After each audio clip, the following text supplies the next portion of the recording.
What are the 5 most important mental attitudes or concepts to have while you're practicing the physical yoga postures or asanas?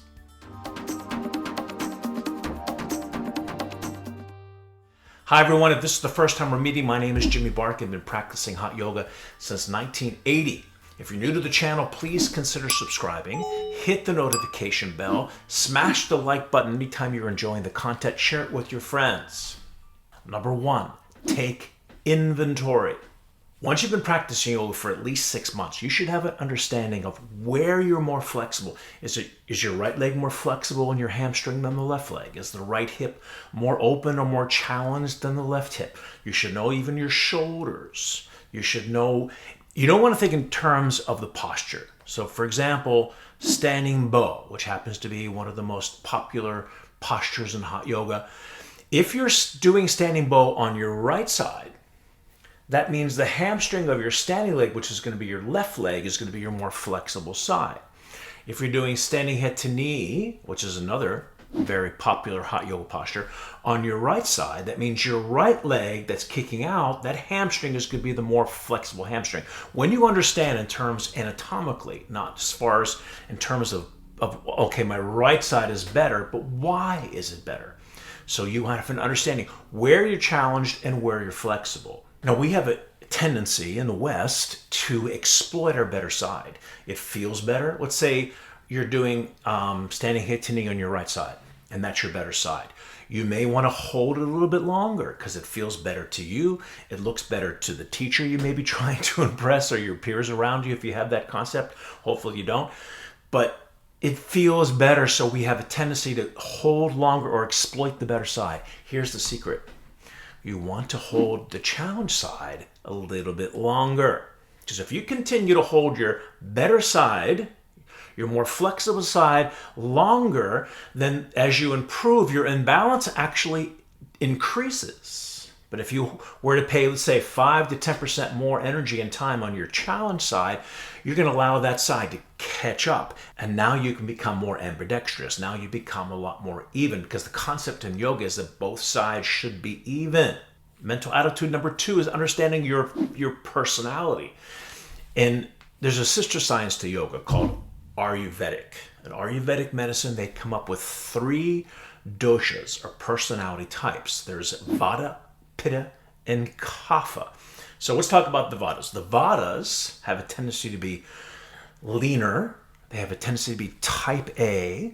They have a tendency not to be as flexible. They're go-getters, they're movers, they're shakers. And so the Vatas have a tendency to push too far. Now the Kaphas are on the other side of that coin. The Kaphas have a tendency to gain weight. They're a lot slower. They need 2 cups of coffee just to get back to normal. They have a tendency even to be more flexible because their body is more pliable. So if you're a Kapha, for example, I'm a Kapha, I have a tendency to be lazy. I try to over-exaggerate my stronger, ambitious side. That's why a lot of people would think, well, I don't seem like I'm a Kapha. It may seem like I'm the Vata because I'm more of the, I would push so much. I mean, I did 4 or 5 classes a day, for God's sakes. So I would try to overcompensate. So if you're a Kapha, if you're more on the slow side, you may need to push yourself more. But if you're the Vata, you're more the type A, you may need to back off a little bit, because if you push too much, the body's going to be fighting you, and that's where you can get injured. So as you understand your body type, you'll know how to readjust in your practice. And concept number 3 is when to push and when to back off. I found that in the days that I feel really strong, the days that I'm just ready to go get it, I'm feeling really flexible, I'm feeling really strong, those are the days that I've hurt myself because I pushed too much. And because I'm so strong, my body's fighting back. So if I'm pushing and the body's resistant, that's where I can hurt myself. The days when you're feeling a little bit sluggish, the days you're feeling a little bit on the tired side, those are the days you can push yourself, because the body is going to be a lot more willing to let go. It's more fatigued. So then you can go a lot further. So that brings us to the concept of number 3. Less in the beginning, more at the end. So the beginning of the practice, the beginning of the posture is when the body's stronger. The body has the energy. And if you push, push, push in the beginning, it's going to fight you. And you're going to either give up because you're going to get frustrated, or you're going to hurt yourself if you push too much. Toward the end of the pose, the body begins to fatigue, and as the body fatigues, it becomes more pliable. So less in the beginning of your practice, and toward the end of the pose, that's when you want to start to turn it on. One of my teachers was Emmy Cleve. She taught me the advanced class, and she would wait for me to come to the very end of the pose, and then she'd get on me. And then she started to say, okay, now bring your shoulders back, bring your head down, do whatever. Because she knew at the very end, she would wait.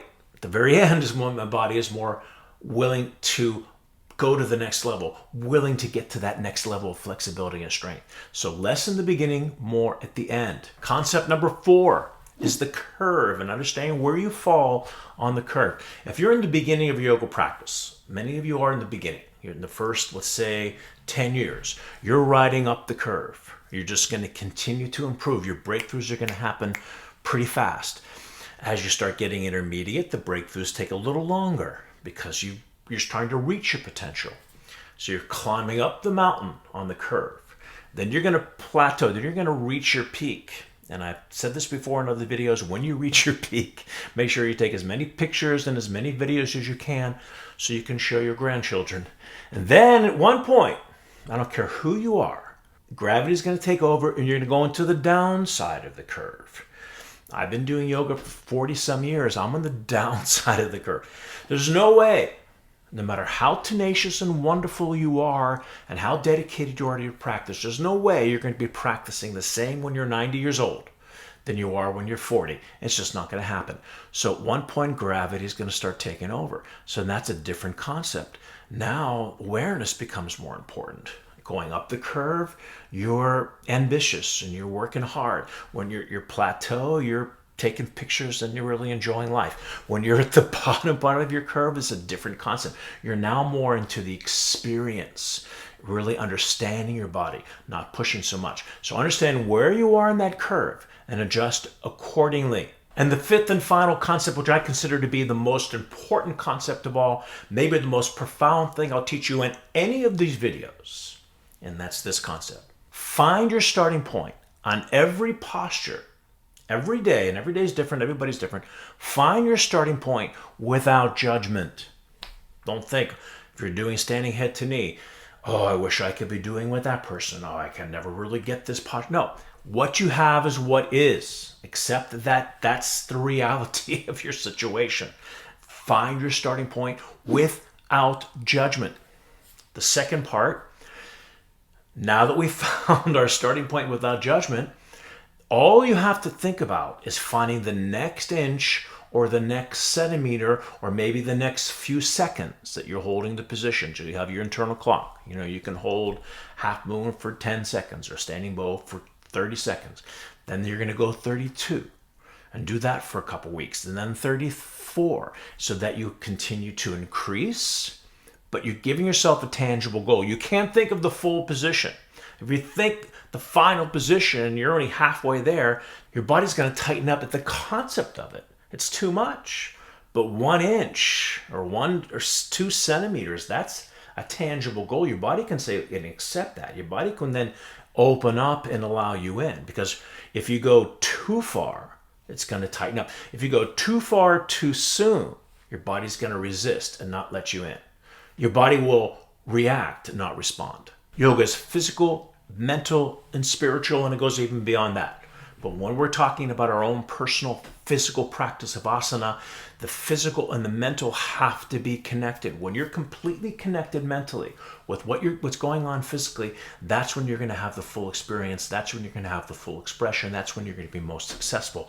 So you want to be conscious of what you're doing and how you're practicing in each moment. Physical, mental, spiritual all come together, and then of course it goes way beyond that as you become more aware of your spiritual aspect, the spiritual practice. So mental, physical, spiritual.